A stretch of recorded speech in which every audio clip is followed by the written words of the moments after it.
Hey there, and welcome to, well, this could be a little bit of an odd video, but I thought I'd like to give you some more examples of people who, historical people or famous individuals who probably likely had mental illness, and I have some little friends to illustrate them to you. Yeah, it's a little weird, I guess. But anyway, that's what my family likes to. They'll buy me these little guys just so I can show them off to you, as a good illustration.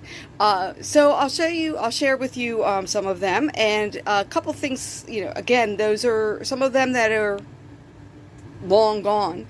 Diagnoses could have been iffy. I mean, we're kind of diagnosing them backwards.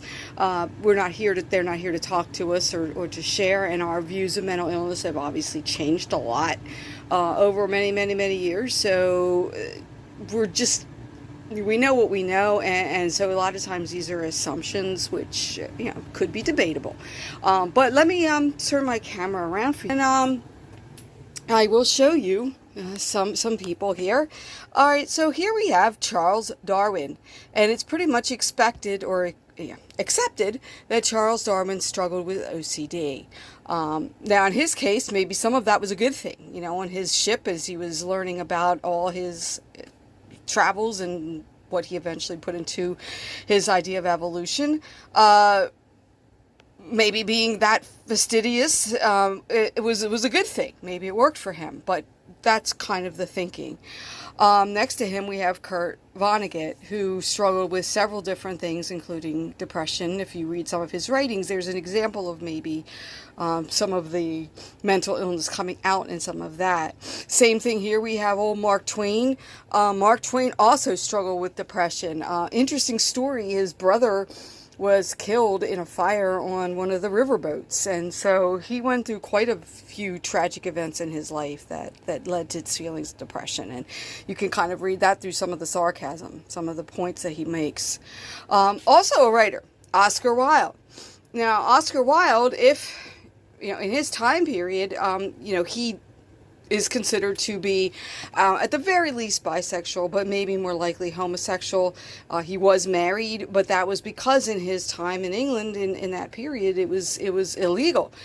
In our country, back before the early 70s, homosexuality was considered a disorder. It is not anymore. So that's a good thing. We've taken that out. But in his time period, he certainly was, and he certainly struggled with it because of the fact that it wasn't accepted legally or otherwise. All right, so who else we got here? Got some buddies down here. Here we've got Beethoven. Beethoven definitely struggled with things. It's sometimes hard to tell with him because he also obviously had a hearing problem, and it was debatable how much of his issues stem from that. Or maybe depression because of it, but he definitely struggled with certain things. We've got Mozart. Mozart also was likely had some symptoms of bipolar. He would have depressive episodes and then manic stretches, but he also drank a lot. So that kind of, this is something we call comorbidity. One of the things we know a lot in with mental illness, there's often comorbidity, meaning that there's more than one issue. Sometimes it's just maybe a situation where people can't diagnose because the symptoms overlap, so it may be hard to tell if someone's bipolar or just depressed, because most people with bipolar will have more episodes of depression, and so maybe those bipolar or the manic episodes are rare. But the other thing is there's a lot of self-medicating, and things kind of overlap, or sometimes even physical problems, which can then cause mental health issues. Next to him, who's kind of, that's Albert Einstein. A lot of people believe that he, at the minimum, struggled with something like ADHD. We have there Tesla. Tesla definitely had some delusional type thinking behaviors.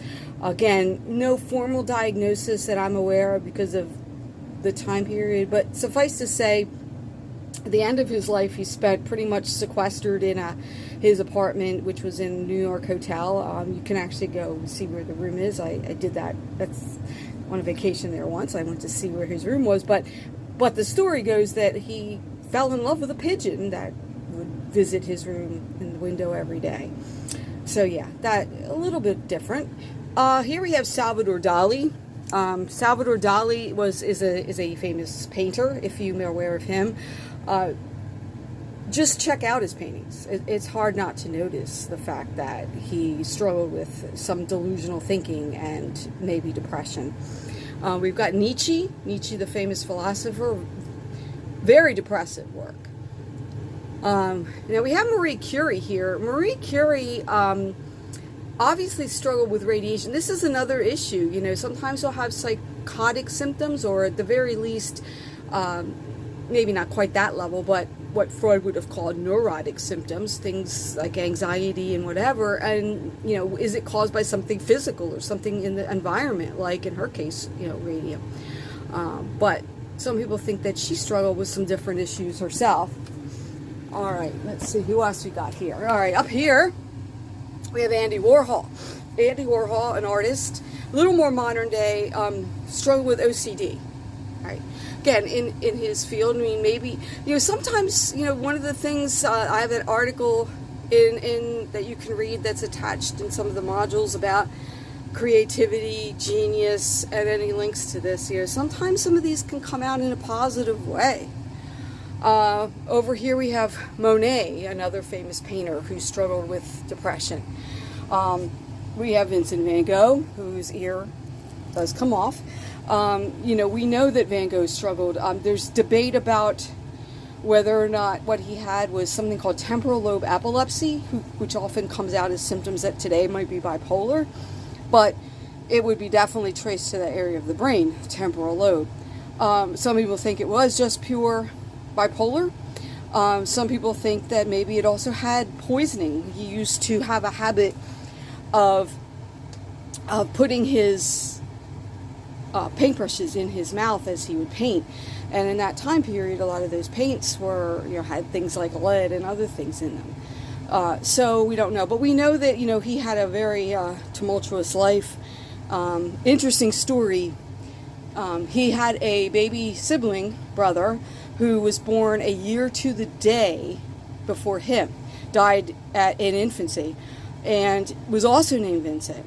You know, so if you think about the mind game that plays with you, you know, you have a baby who was born on your birthday with the same name as you, but you've never met this person. They died before you got to know them. But you may also be thinking that, hey, I wouldn't be here if that person had lived. Kind of plays some interesting, you know, again, mind games. All right, we have Edgar Allan Poe. Somewhere, where is his raven? Where's the raven is falling behind him? Edgar Allan Poe certainly seemed to have some, maybe a personality disorder, could be somewhat narcissistic, but also, you know, had a lot of depression and was certainly an addict. He was on several substances, which wasn't uncommon in his period, but I think when you read some of his writings, you can read some of those issues coming out in him. We have Abraham Lincoln, pretty much assumed across the board that he struggled with major depression for most of his life. Had lots of horrible, you know, things happen to him. His mom, he was very close to, died when he was pretty young. His sister pretty much took over care of him because his dad sort of physically a little bit, but also mentally more or less abandoned him emotionally. They weren't close. Then the sister died. Then the love of his life died. There's reports of him going into the woods with a shotgun and his friends thinking he was suicidal. So and then, you know, as a president in a really rough period of time, and then you have, you know, he lost 3 of his 4 sons, 2 of them while he was alive. So he went through a lot, and his wife too had mental illness. Right here, book Mary Lincoln about that. So she did too, and you know, there is a lot of speculation that maybe his mental illness contributed to his success as a president. It made him more empathetic and more thoughtful in the way he dealt with people, even though he himself was very tortured. I have over here Leonardo da Vinci. There are some people who believe that he might have been bipolar in some of the ways you could see in some of his work that it seems like he had those manic stretches. And over here is Eleanor Roosevelt. Eleanor Roosevelt struggled with some severe losses early in her life.